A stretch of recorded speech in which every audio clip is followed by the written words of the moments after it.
To tell us about Shook Kelley, what it is all about, the history. Sure. Shook Kelley started in 1992. It's a 17-year-old company. My training as an architect, but I started studying consumer behavior, consumer psychology, cultural anthropology, sociology, really all the social sciences early in my career. Before I started my firm, actually back in college, had no idea there was a business strategy there. But I was much more interested in making design much more objective. Most design is taught as an art. When you're in architecture school, there's no class in capitalism, no class in marketing. And so it's just generally high art, kind of what we call Grey Poupon or Brie cheese. And I was much more interested in what the Velveeta people were eating Yes. and what they were looking at. And so I never saw a business strategy in it, but I started studying one basic premise in school, which was how does environment affect behavior? And I needed to find a place to practice that. And what I mean by that is I needed somebody to fund my research. And so I started doing it in retail. And I had no idea that it would take off. And the reason it took off is clients were kind of mystified as to how design works. And I saw a gap between some of the leading thinking of kind of marketing and advertising and traditional consultancy, which does a great job, but I saw a challenge between that and the best minds in design, and they didn't really talk. And to give an example of that is that sometimes I'd see the advertisements for a retailer say one thing and the environment said something completely different. I generally didn't blame that on advertising agencies. I blamed it more on my own design profession. And most designers are doing their thesis, so I would study how that works.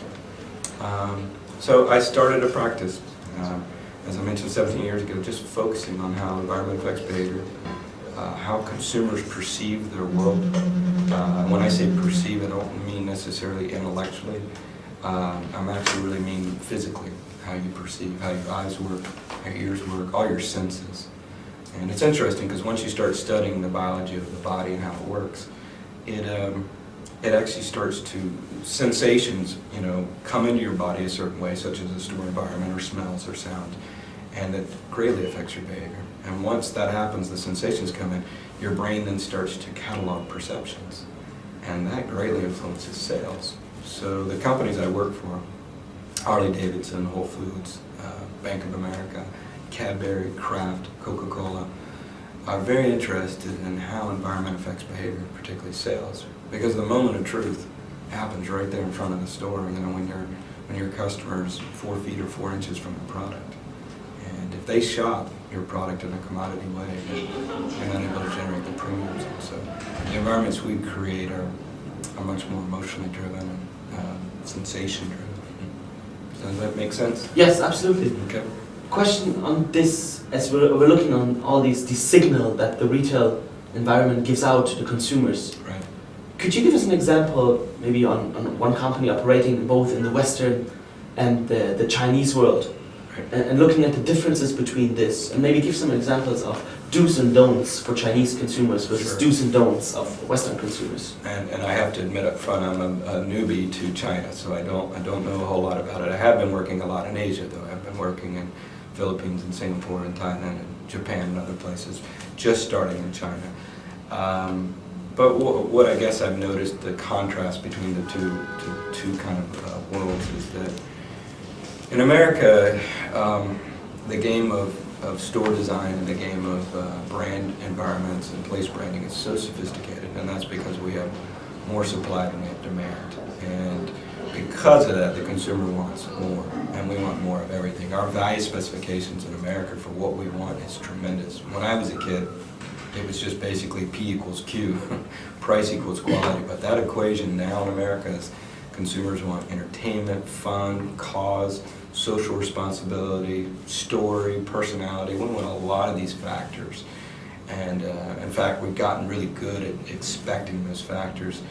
I think that what I'm seeing in Asia is that equation is still being developed, and it's not as robust right now.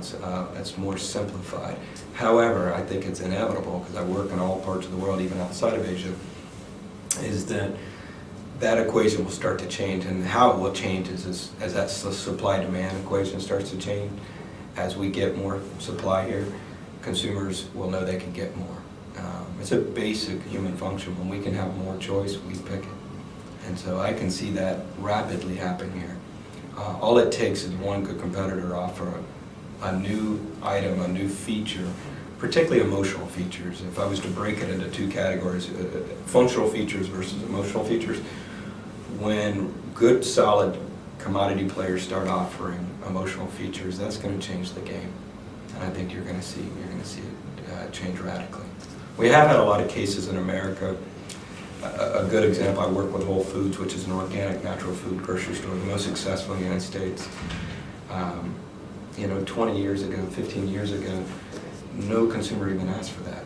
If you'd asked them, did they want any of these cause-related kind of value systems in their food, that they didn't need it or want it.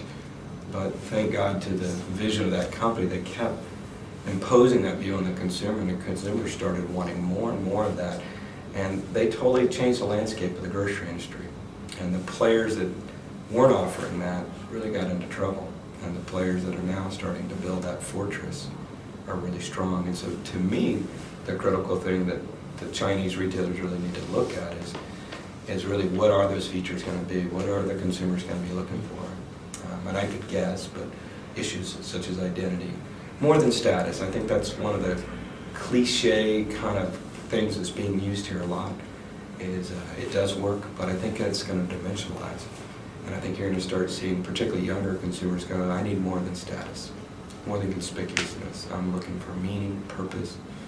And I'm sorry to make this longer, but I think what you'll see is that in China, previous to retail's rise, a lot of the consumer culture or human culture took its value systems from the government. The government decided how we should live and what we believe in and where we should go. I think as capitalism and marketing and branding take a greater hold, you're going to see consumers starting to look to retail to tell people a lot more about what is the good life, what is morality about, what is, how can I become the best consumer in my life, not best shopper, but best person. And I think you're going to see that shift happen. And while status is one side of us, it's a very small side of us. There's so many other deeper value systems that are going to be involved. I think that's going to happen very rapidly here. So we see it shift from a functional need base to an emotional need base, and with that, an emergence of certain trend patterns. That's correct. Could you comment on the notion of health? Right. I clearly think it's become more and more important. Our world is getting smaller. I mean, for better or worse, we now live other people's lives in other countries, and the issue of health, obesity, longevity, beauty, vanity, all of these issues play in. And Chinese consumers are a lot more aware of it than I think when I'm talking to people out there than the older generation realize, and they want all those attributes. And they're going to be looking for that. And one of the things branding does better than anybody is it offers, good retail, offers that hope of a better life. And I think consumers are going to be looking for that issue. The food scares in the world are certainly changing things. I'll give you, for instance, both, mad cow disease. Less than one person has died from mad cow in the United States, but people have totally reoriented the way they buy beef in America. So if they've reacted that way to one death, imagine what would happen if we had a larger meat scare. And we've had some with hysteria and these other diseases out there. Swine flu, certainly changing behavior. And what we see in America is so many brands, if we relate health to food, although it relates to a lot of things, is that you're seeing a growing interest in that, but so many of the retailers did not build their fortress, did not build their empires. their enterprise is based on quality controls. Therefore, markets change suddenly, like a sand pile collapsing. They just collapse out of nowhere. A lot of companies weren't prepared for that and didn't see the need in building certification, food safety, food quality, even just really the story of how they source the food and what processes they went through. And what I can really encourage Chinese companies to do is to start building that, even though they don't feel the need to do it right now, or the pressure to do it, or the urgency to do it. I think that's one of the key aspects, is creating that kind of positive crisis. And we know where some of the positive crises are going to come from. Health is clearly going to be one of those issues. If we look at health as one of these issues, would you say that the lack of time and the increased pressure from a more and more career and profit-oriented society drives also the need for health, and also creates another, let's say, trend layer? Yeah, I think to me, what is happening and what we see, worldwide, is the outsourcing of knowledge. Is that when we had more time, we were able to focus a little more on study and research, and what we need now is editors to help us make decisions. And so we're willing to outsource our research process to brands we can trust. And that's where the status brands don't really, that they only speak to a certain part of our life, whereas a deeper kind of brand that offers a lot of dimensions can sit down and help us make a lot of decisions. And societies have been historically notorious for aligning with some type of leader to tell us how to live. And I think the Chinese are in that transition right now, where they're trying to go, well, I was just interviewing somebody this morning, and she was telling me she was she lived one way, and now she's really looking at living a different way, but she's not sure how to let go of that past and go to the future. She feels a little bit like she's out at the middle of sea, and I think you're going to see retail brands come to her rescue. Retail has a great opportunity to do good for humanity. It can help people. And I think you're going to see younger consumers more interested in what good can you do for society, as opposed to just taking the money out or making me shallow or vain or any of those issues. I think consumers are going to say, can community and capitalism meet in a good way? And I think there's plenty of examples out there of brands that do that. Do you picture corporate social responsibility being a key factor in the near future in China, and on which dimension? Yeah, I think that unfortunately the word is not so great, corporate social, and everybody uses it, I use it.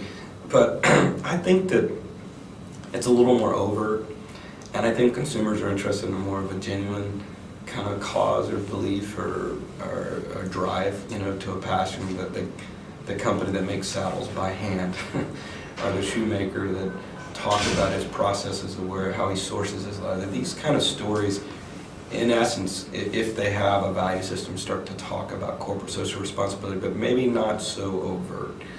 And again, I'm not here to say that there won't be a lot of that talk. It'll be everywhere. But I think the brands that win are the ones that do it and you don't realize it. It's kind of when you're being marketed and you don't realize it, when it's superfluous.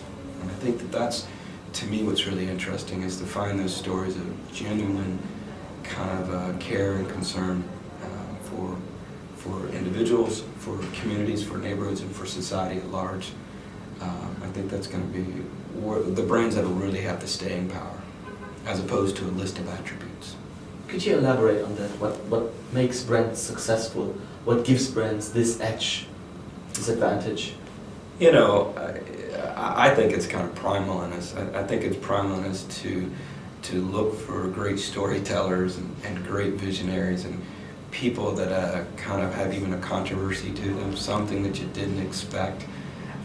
Sometimes a lot of companies will avoid controversy, and I actually think if you look at it, great brands ask us to make a controversial decision, switch from switch from PC to Mac, stop eating genetically modified foods or testosterone, steroid-filled beef. These are controversial questions, and consumers reach this point where all of us have a potential within us to change and to improve ourselves, but it's hard to let go of our habits and our shopping patterns. And certain brands have a great ability to make us change and evolve to become our better selves. And to me, those brand stories are fascinating. And Harley Davidson does it. I mentioned the brand. Whole Foods does it.